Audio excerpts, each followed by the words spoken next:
Good afternoon, and welcome to Expose Yourself to Art, a show that looks at the creative process by inviting artists to join us in a chat about their life and about their art. My name is David Schrader, and with me today is my co-host, Hilary Deshane. Come in, Hilary. Hey, Say hello. hi. Hey, good to see you. For those of you who don't know, Hilary will be joining Linda Scheller and I and sharing hosting duties on this show. And so, welcome. It's a joy to have you with us. And, and by way of introducing you, I understand you've just won an award for your writing. I have. I write family-friendly, fatally fun pet cozies. And so think of Murder, She Wrote with pets. And the Cat Writers Association recently honored me with Best Mystery of the Year. So very thrilled. Well, congratulations. Wow. I'm among talented people here. And one of the most talented people that I've met in a long time is our guest today, Karolina Syrovatkova. And instead of just bringing her on, she is a special person with a very special talent. And why don't we start out by listening to what she does and listening and looking at what she does. So can we roll it?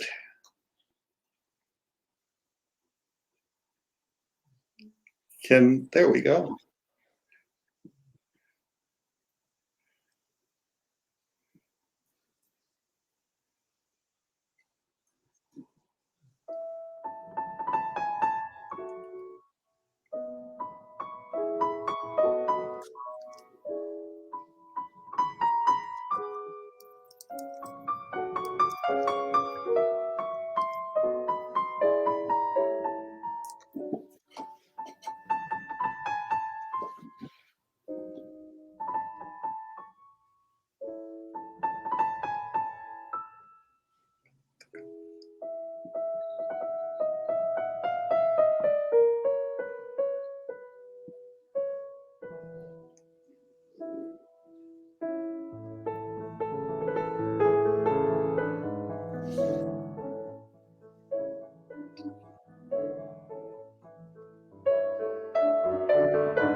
Well, with that introduction, oh, no, no, no. Yeah, bravo. Come on. Join us, Karolina. I'm here. There you are. Hi. That was beautiful. I was hiding. Tell us about that piece. Where was it? Where did you perform that? And what was it? Oh, this was such a dreamy performance. This was actually before the performance. This was in a Scottish Rite in Santa Fe. Just a beautiful hall, as you can tell. Yes. They just opened it at that time. It was a few years back. And so, you know, I don't think too many people have seen that place yet at that point. And I just saw it. I thought, oh my God, this is perfect. This is just, you know, it has this aura of mysteriousness and just perfect for what I wanted to do in that concert. You know, the ambiance is so important. I mean, yes, I'm a pianist. I deal with sound, but we as humans, we just soak it in through Yeah. every sense, Yes. every sense we can. So I was very happy to find that place. So it makes for a beautiful introduction. Yeah. So Yes. welcome, and why don't we jump back a little bit and have you tell us a little bit about yourself, where you came from and where you grew up and how you got into it. How'd you learn to do this stuff? That's beautiful. It's magic. Magic, yeah. Well, that's what I'm thinking. I'm thinking, oh yeah. It just happened one day, I woke up. Right. Yes, Yeah. just Careful, you're going to end up in one of my books. Oh, congratulations, by the way. I didn't know about your awards. Good. But come back to your question, David. How did I learn to do this? Little by little, by having lots of luck along the way. Most important, luck. Just can't believe how lucky I was to find the right teacher. And it's kind of interesting to note that how I found her, or how she found me, was by complete mistake. Or not mistake, but it was not meant to be. So my mom was taking me as a 5-year-old to a music school. Now this was still under communism in Czechoslovakia, my home country. And so every child, when they were 5 years old, they would be taken into the music school. So this was not like a conservatory like here we think of music schools. This was just for children. Oh. And whoever teacher, whichever teacher had time, would take you and teach you some kind of basics of that instrument and some kind of basics of music. So I was going to go to this violin teacher, and I knew him a little bit because my older brother, already studied with him. I didn't know much, but I was afraid of him. He was kind of a scary looking person for a young child, at least. Yeah. I think it was completely not his fault. He was hard of seeing, and he had these really thick glasses. And when I saw him, I hid behind my mom. So I was going there, and my mom was like, "No, he's a great teacher, and don't worry, you're gonna be a violinist." Oh, and I was not very excited. But then we met our neighbor from apartment building, and she said, "Why don't you come upstairs with me? I have this very nice piano teacher. Maybe she could take you." So that's how it happened. She didn't have a space, but she took me anyway. And I can't say it was like love at first sight. But I do remember I liked my teacher very much, and she, well, she was full of energy. She was just a ball of energy and enthusiasm and love for music. So at first, I just wanted to impress her, wanted to be a good girl, so I practiced. And then, a year or two later, they couldn't take me away from the instrument. So. But she had a lot to do with it, She was a wonderful person. I was very close to her until her death 8 years ago. So huge influence, That's Sounds that's like you were captured by the music. You were captured by the piano.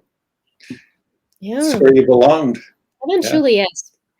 Yeah. Eventually, but at first it's just being curious. What does this do? What can I do with it? And for me, just personally, I at first I just wanted to impress the adults. So that was a big kind of motivating factor for me. That just tells you something about me. It hasn't changed any. But Karolina, in listening to this account, so I am not a musician. Mhm.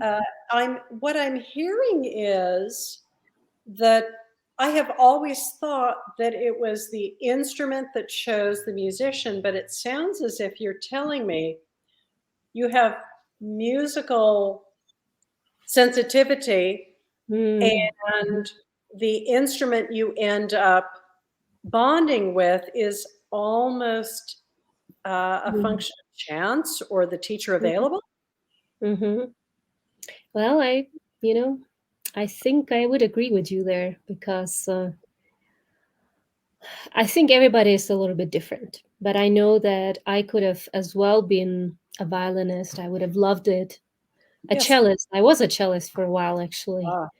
Um, that's a long story, but Well, I got another story to interrupt you with because I read this in your one of your biographies. You know, child actress. mhm. So what was that? What's that story about? Musician and child actress.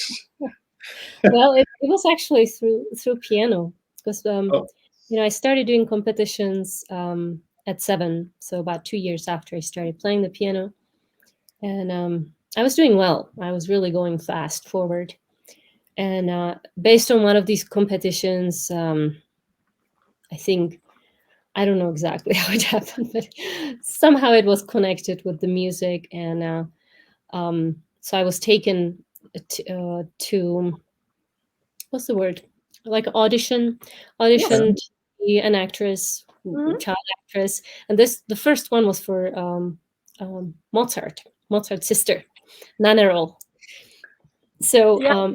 she had to play some piano, clearly, or in those times it would be cembalo. And So I guess I won that audition at some point, and that was a lot of fun. That was really amazing. It was a lot of travel for me. Now I was 9 at that point, so I don't remember too much about it, but it was a lot of fun. All these costumes and um, plus, of course, I loved Mozart. I already had a crush on Mozart before the movie, so it was great. Yeah. Yes. And then it kind of continued. I did something in between. I think it was some short movies, some short appearances, and then the second movie came, and that's the one you're talking about, David, because that's when I was supposed to play the main role of a cellist who is in love with her teacher, and I was 10 at that point, and I did not know how to play the cello, so they gave me cello lessons at first, and then I kept going for 4 years after. I took lessons, and cello is such a gorgeous instrument. That's I'm coming back to you, Hilary, because I really think that I could have been. I don't know if I would have been good at any other instrument, but I would have loved it certainly because it's something internal. I think it's any artist. It's something in you starts to bubble up, Yes. and it starts coming out of your pores, and it doesn't matter whether you are a writer or a pianist or Yes. anything else, because that's right. just the vehicle. That's just the medium. That's just you Yes. know. Yeah. By the way, I'm a pianist. It's the Wonderful. tool of the soul of expression. Mhm. There Yeah. That you means go. you have to love the sound of your instrument, of course, absolutely. Okay. I don't know if I could play totally any instrument. Probably not like tuba. I don't know. I don't think I have a very good grasp. Oh, David, let's You sponsor gotta her love with that tuba instrument. lessons. Yeah, give her a tuba. We'll buy you a tuba. Yeah. So If anyway, in we our, have a bassoonist, we you know, have a it, conductor who's a I think I bassoonist. would be yeah, good in tuba. Don't you think? that's I great. could hide very well behind it. So anyway, in our pre-show chat, you mentioned that you lived in Prague for 20 years, and Yeah. then where? Then where? What's the Um, next step? I came to the United States. Yeah, I was 20. Um, Actually full time at 21. But first I came just for a summer music festival for which I won a scholarship in Sewanee, Tennessee. And it was really also, it's such an interesting period of your time during those years. Yes. I mean, I was just ready to, conquer the world. And so this came very opportune at the right moment. And there was only one problem, which was I didn't speak any English. I was Oh. learning German and French at school. And English, well, I can't say that I didn't, I knew some basics, but I've never actually sat down with a textbook and learned anything. Mhm. So I had to very quickly, actually for the festival, not so much, but later on when I decided I'm gonna study, apply for a bachelor degree, I had to very quickly make some changes into my knowledge of English, and the first semester was pretty tough, but it was meant to be. What can I say? Yeah. So you came here to get an education. You went to college here. Is that what I'm hearing? Yeah, Yeah. basically. Yeah. I just, I fell in love with what I saw as incredible array of opportunities when I went to the University of the South, which certainly is not a big college by no means, but you know, I saw the student life there, and I thought, oh, I want this. I want to have so many opportunities. I felt like I have, I've pretty much known uh, what is what in the Czech Republic. Won all the competitions and did all the orchestras and etc. And also went through the schooling system, which over there is a little bit different. If you want to even think about a professional career, you start with a conservatory at the age of 14. So you have to, a little bit earlier, you specialize. Uh-huh. And so this was after I finished the conservatory. And even though it was exactly the right thing to do, because during those years, I think 14 to 20, you really need to push like crazy. That's the time to, learn all the repertoire, really get your technique out. Those are the really formative years especially for your apparatus. I think up here it takes longer to mature, but playing wise. So that was good. I was at a conservatory. I was concentrating on doing only music, basically. There was not much more, some humanities maybe. But I finished the conservatory and I thought, you know what? Now I want to study also everything else. I want to get a general education. I want to do bachelor's in the US because I could have gone to master's. I was kind of in between actually, but I said no. I want to do this because I want to learn astronomy and mathematics, and I want to do all of those things because now is the time to do it. It's just not enough for me to. It's not that it's not enough. It is plenty. I could do music morning to night, but I don't know. I think when somebody has a curious mind, Yes. you want to give it different flavors of things from all kinds of. Yes, broadness. Yeah, it's just you have to satisfy the curious brain, because I think it Yes. also shows up then later in your music. I mean, you are supposed to be speaking about life as an artist, and if you're only sitting in a practice room, what kind of life are you speaking about? So speaking of that, you developed a very unique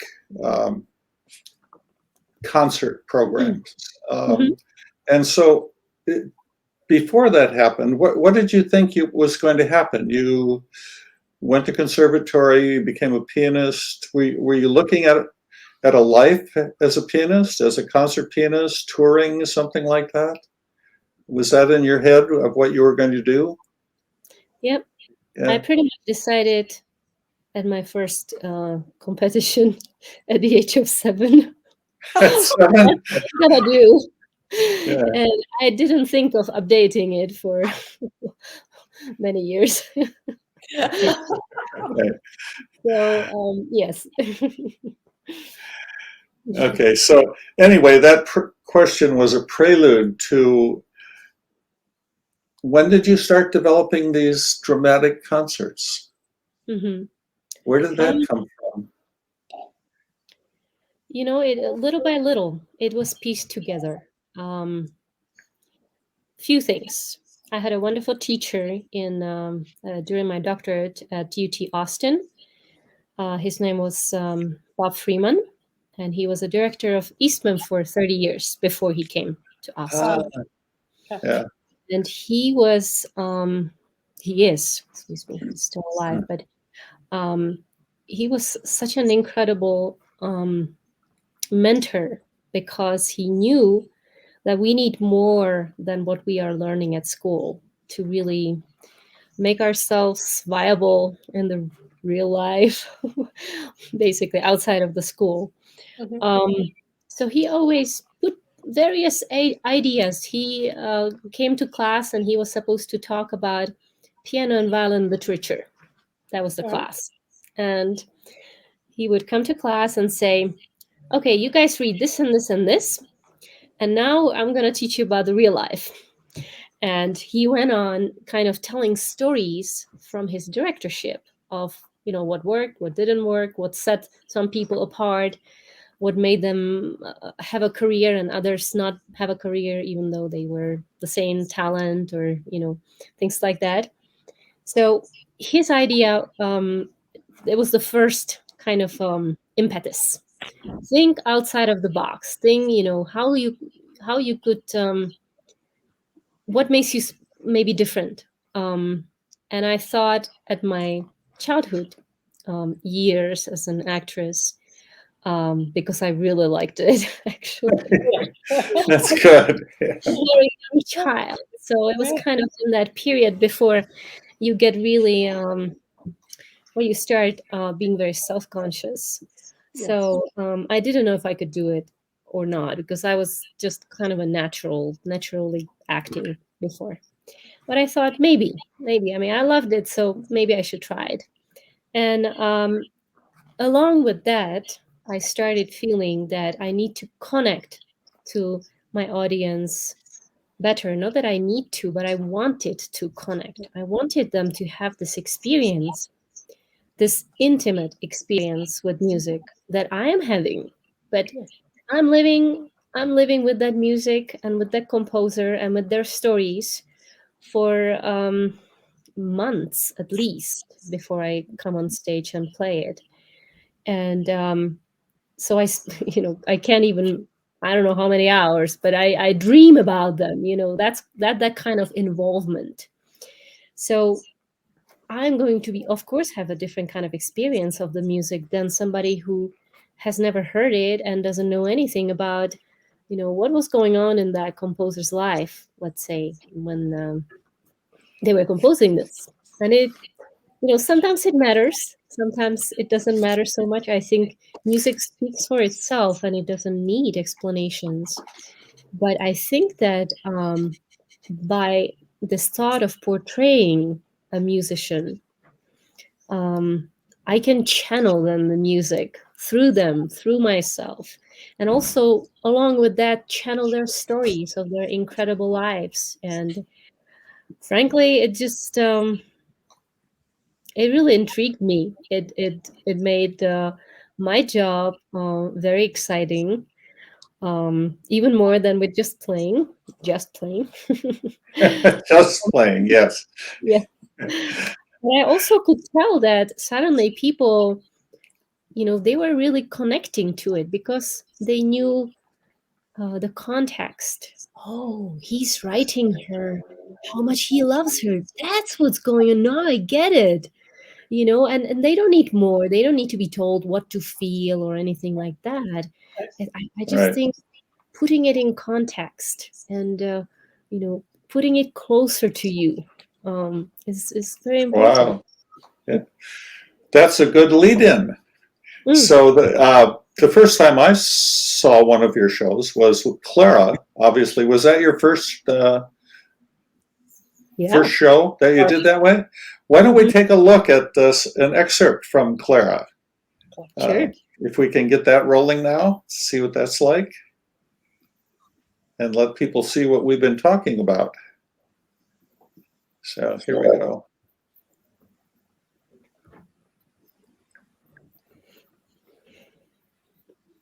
Set your foot again in this house, I will shoot you. Now, not just that, he has decided that not just that we couldn't see each other, but we also couldn't communicate even by letters. So every form of communication was forbidden. But father forgot one important thing. We were musicians. So we were going to find a way, different way of communicating through music. Robert would start writing pieces for me, and he would hide secret messages that he knew only I would be able to decipher. Now, although there were quite a few female amateur musicians in that time, not too many would know Beethoven's Song Cycle by heart. Robert knew that when I was playing his Fantasy Opus 17, a piece I will play for you in a little bit, and when I find the last 14 measures and I hear the melody, I would know it comes from An die ferne Geliebte, from my beloved from afar, to my beloved from afar. Sorry, I'm translating from German in my head. Sometimes it doesn't quite come out right. As I said, not too many female pianists would know by heart that song cycle and would be able to understand that that means that he still loved me and he wanted to marry me, in spite of the fact we didn't communicate for many, many months. 18, to be precise. Let me play for you the last 14 bars.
I forgot to tell you, there will be a little test.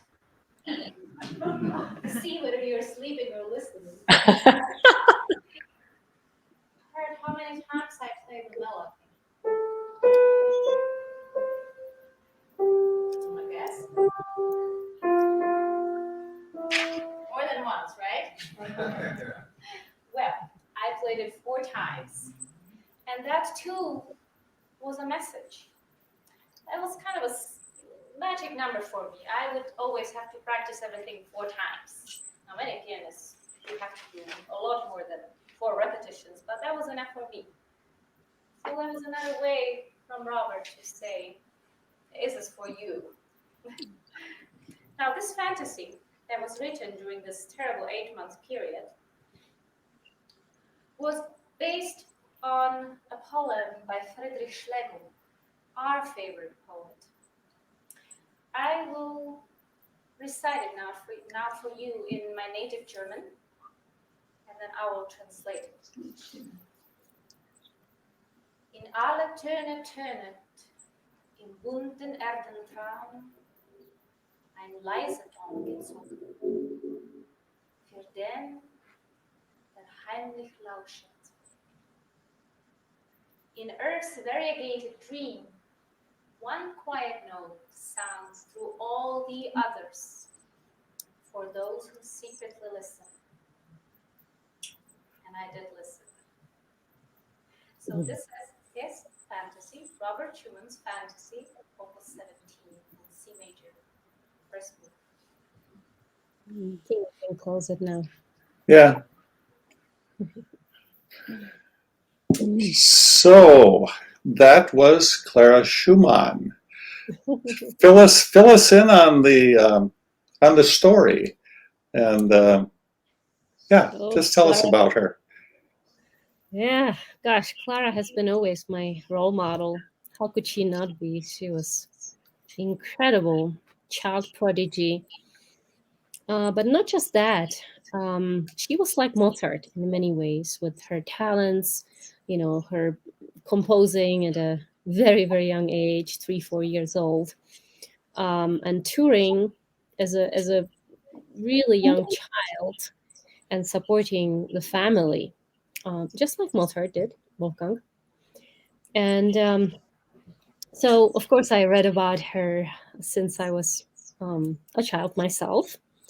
And I thought when I was kind of starting my career playing concerts, I thought about her very often because whenever I would be tired somewhere on the road and I would complain, oh gosh, it takes so long to get there, I would think of Clara, you know, going for 30 hours in a carriage on some horrible conditions, no heat. And I thought, okay, I got it pretty good here. Um, but also, of course, what made her very interesting to me was the big love story.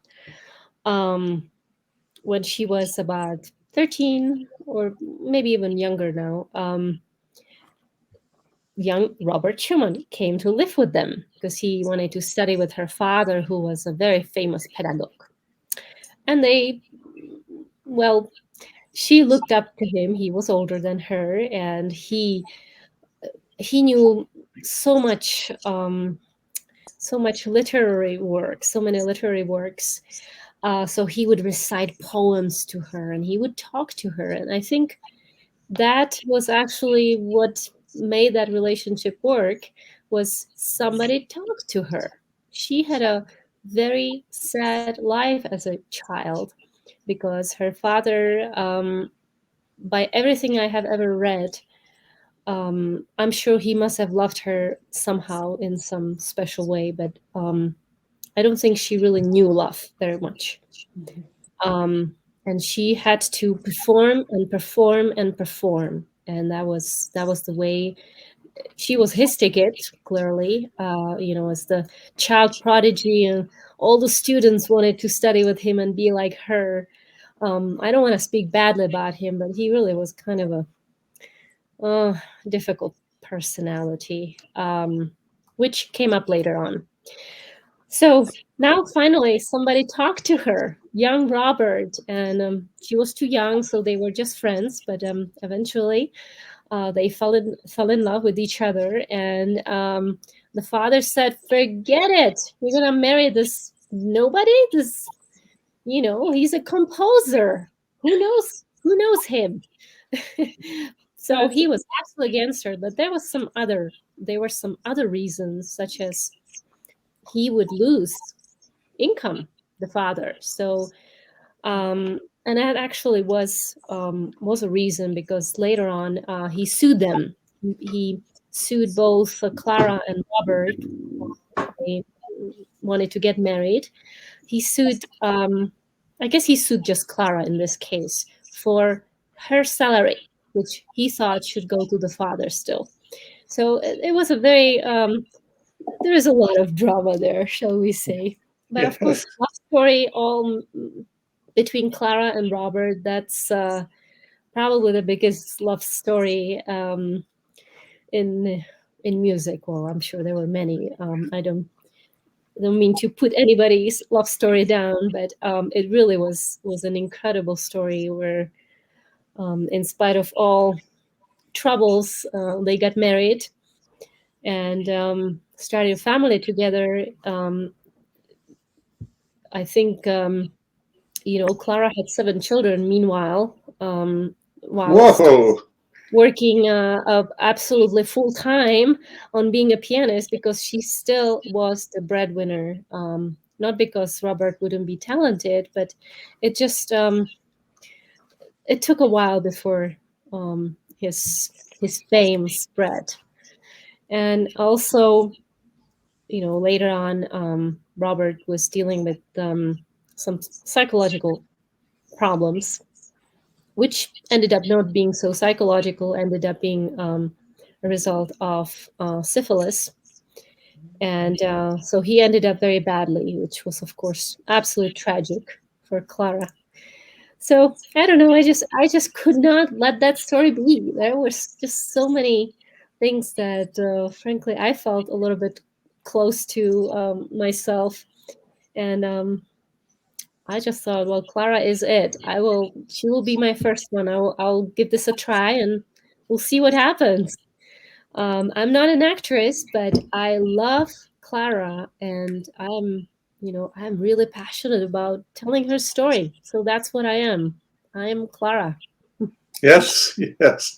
So one of the things that struck me was that, we all know about, or I shouldn't say we all know, but, Robert is the name, Robert Schumann. We don't know about Clara.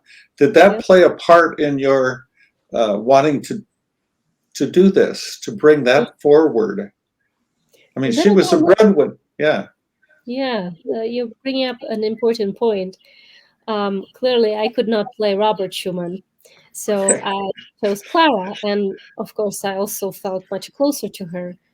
And that was the beginning. I didn't have any other agenda. I just wanted to really, for the audience, to have the experience as close as possible to really getting the drama of this incredible music.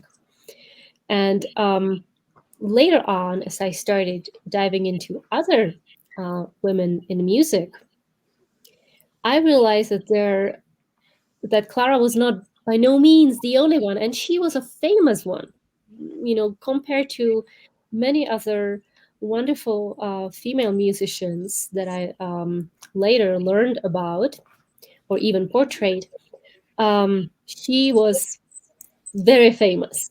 But many of them we really don't know at all about, and I started realizing, my goodness, look what an incredible voice in music they had. Why are we not hearing this voice? Can I make this voice come out a little bit more? Let it be heard. So little by little, it really became also important to me to give this voice to these women geniuses, really women geniuses, some of which we still don't quite know about. I'm just thinking of Fanny Mendelssohn, the sister of Felix Mendelssohn Bartholdy. It's coming out little by little that some of the works that are written by Felix were actually written by Fanny, but she couldn't publish during most of her life, actually. So things like that. So even till this day, they're still not quite getting there. Did any of that story happen with Clara and Robert? I mean, was there ever a clash there as far as did she do any composing? Was there any jealousies about her being the breadwinner and that sort of thing? Yeah, must have been a difficult marriage, in spite of big love story. Much passion, right? They say the opposite of love is in hate. The opposite of love is indifference. So great love has great passion and clashes. Do you find For example, in speaking of Fanny München and Felix, Mhm. do you find that there is a gender style? Is, one reads reviews that Mhm. music is machismo or very masculine or strong or virile, perhaps. Mm. But you, as as a professional musician who's studied widely and deeply, what is your thought about that? Is there a gender signature to music, or perhaps a national Mhm. touch? Mhm. Oh, sure. I think both, frankly. Um, well, it depends how you look at it. I do think that clearly, as composers, we would put into music everything that happens to us. And let's face it, women had different lives than men, especially back there. So just that will influence what they will write into it. But I think, there have been some. I even remember when I was at the conservatory, I was always being told, "Don't play like a girl." Oh my gosh. There's always at the back of my mind, like, "Oh my God, am I being too feminine?" Yeah. So yes, there's some things like that, but I also absolutely believe deeply that just like music transcends borders and cultures. It transcends gender. I think it's a expression of pure soul on some level, and maybe there's some, other layers which include, oh, I'm a guy and I'm composing as well, or a girl. Right. I think that music really is art has to go beyond all of these things. That's what uplifts us. Right, right. Is Well, we're not bothered by those little things. and now we are seeing, so we're in the 21st century, but perhaps in the later 20th century, you're seeing more and more women at the podium with the Yes. baptism. Mm-hmm. Very much a change Mm-hmm. Yeah. in professional musicianship. Mm-hmm. So, as a professional in the field, what's your take on? Is there a difference? Is there not? Is it a management issue, a woman conductor versus a man conductor? Or is there a soul difference, a sense difference? Mm. Well, if we are talking about conductors, I do have some experience there. I actually tried to be one. Uh-huh. And it was a really amazing experience because I experienced music as a musician past any instruments, and that's very, very important, to kind of again lift yourself up from any instrument will have some kind of limits or limitations. Mhm. You know, we like to sound. We want to sound like a human voice. Well, Yeah. good luck. That's an aspiration, certainly a noble one, but we can. So that's what I mean. Once you become a conductor, the music lives inside of you. You realize that it lives inside of you, and whether it comes into a baton or whether it comes into your hands during a performance on a piano, it's not really that big of a difference. But I did also realize, talking of the issues you're mentioning, that I simply I didn't have the right character um, to be a conductor. I don't think that you need to be a manly conductor as a girl, even though a lot of them, I would say, are going that way because they need this incredible self-esteem, so that even if they don't know what's going on, they Yes. have to. They do. And They're the fighter pilots of music. Yes. That's a good one.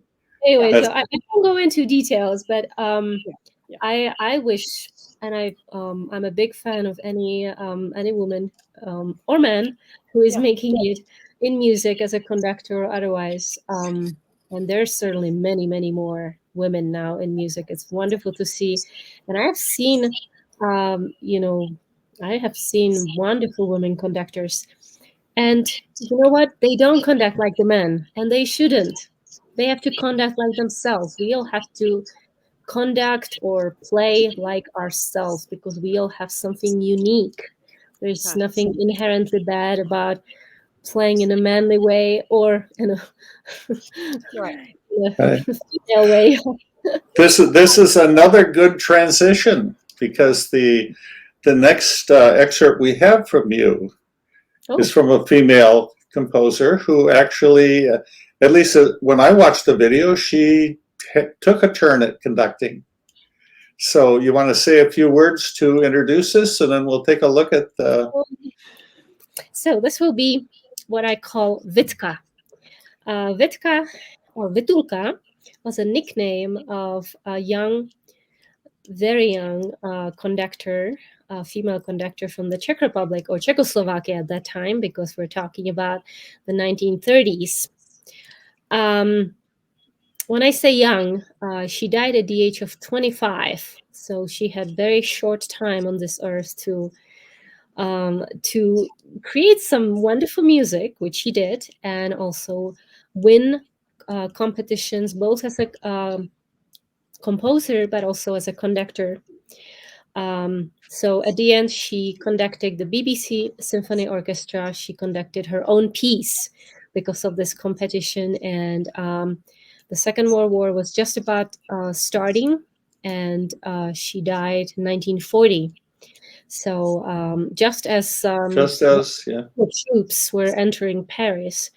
So that was, in very short, her story, which just it really, I hope you can feel in that performance that when I'm doing this because I really love these girls.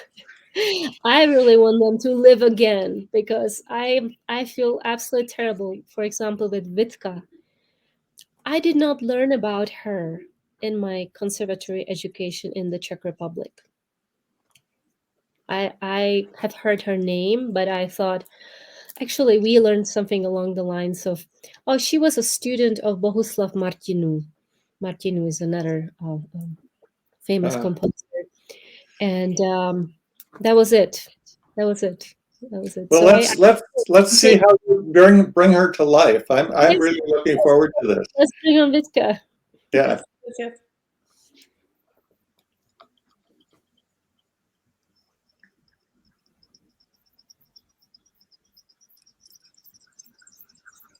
Three and a half years here at St. Columbus, something extraordinary happened. Vyacheslava Kapralova, composer, conductor, virtuoso pianist, came back to life. And that wasn't the first time. The first time was 4 days before at the Kennedy Center in Washington, D.C. Ladies and gentlemen, please welcome to the Millennium Stage, Karolina Syrovatkova as Vyacheslava Kapralova, Lady in a Bow Tie.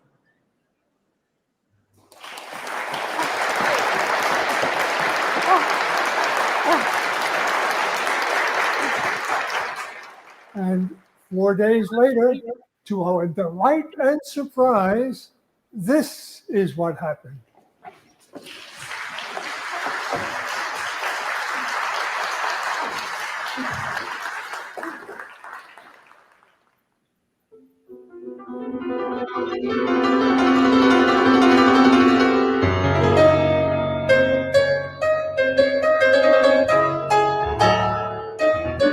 Czechoslovak composer, conductor, and pianist Vyacheslava Kapralova was an unprecedented talent.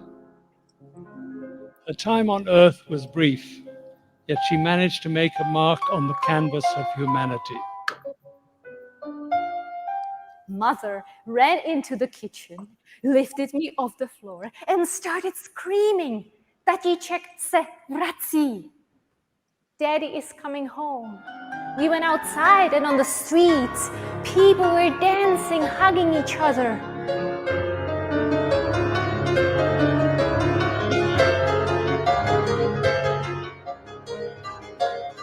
Long live Czechoslovakia! I have decided to study composing and conducting, perhaps the only two fields not open to women. She said, "Miss Kapralova, you are to play and conduct your military sinfonietta in front of the president. Be at the rehearsal tomorrow, 9 a.m. sharp. Good luck." As she came to the podium, there was a loud murmur from the orchestra, dignified gentlemen in their late 40s and older. It was as if they were saying, "What is this little girl thinking, trying to conduct us?"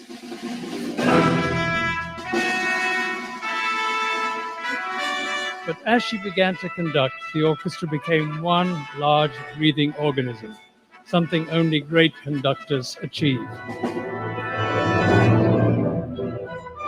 They became the music. More rhythm. Yes.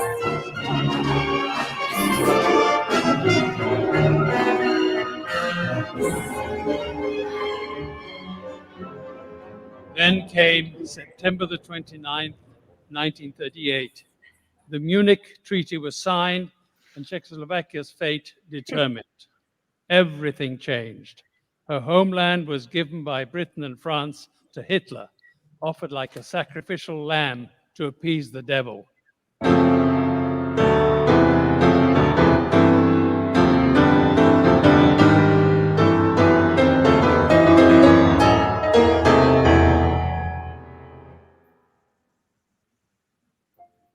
Vyacheslava Kapralova was born and died during the uproars of both world wars. Her life was not much different. She fought for what she believed in the power of music and her genius in expressing it. Rejoice in the smallest little things and always have music inside ourselves. We are temporary, but music is forever.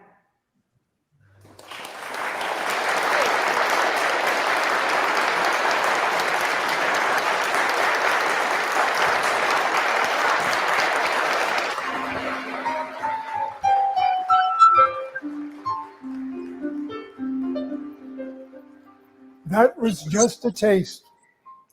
So on June 16th, join us for the premiere of Lady in a Bow Tie. That was last year. Did you actually have that, or was it canceled? It was online. Yeah. It was online. An online premiere. Yeah. Yeah. That's Well, really- you were going to perform that for us in Yeah. 2022, and it got canceled because of. But you're on our schedule for this year, unless something terrible happens again. November of this year, you will be here in Modesto. It won't be me. It will be Vitka, but Oh, yeah, yeah, Oh, yeah. Vitka, I'm sorry. Yes, Lady in a Bow Tie. I will support her. Yeah. Yes. And I think there are many, many people who will relate to that. Mm-hmm. Mm-hmm. Yeah. Yeah. You know, it was interesting starting to work on her music. As I said, I didn't know much about her.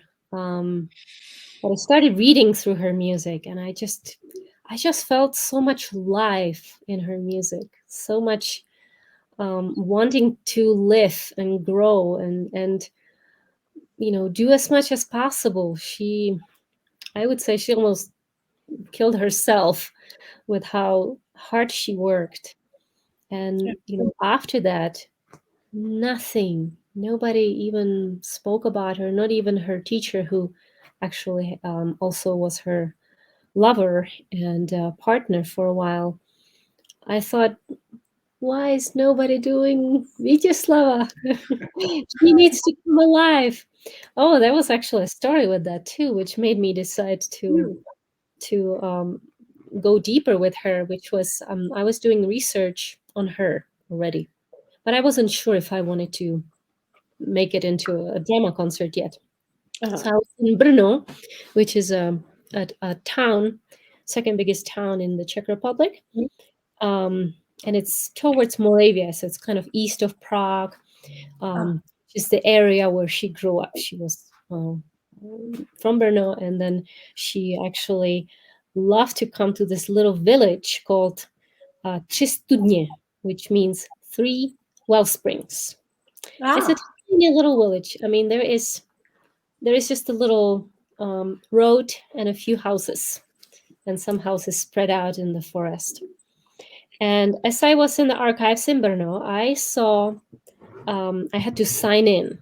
So I saw that somebody named Kapral actually signed in before me. And I thought, could he be related to Kapralova?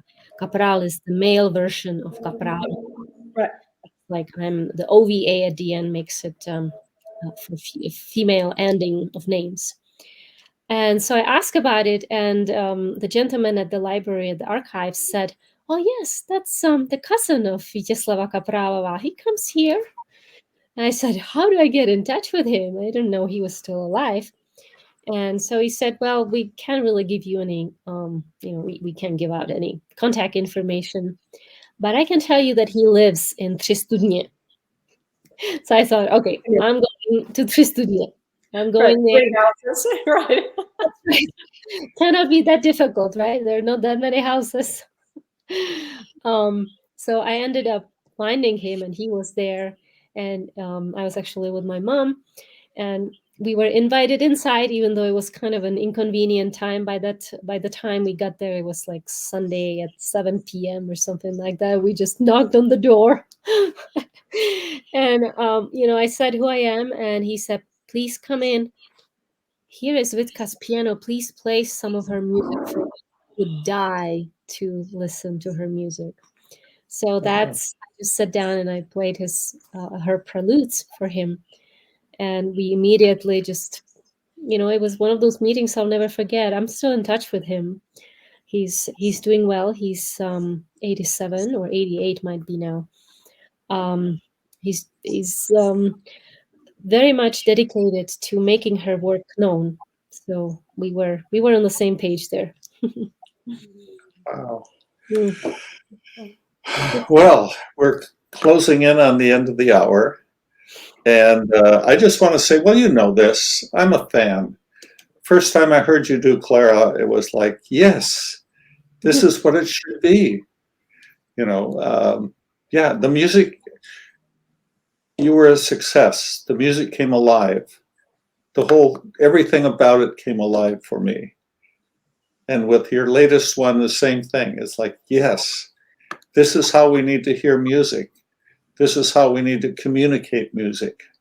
It was so much different than sitting stiffly in a concert hall.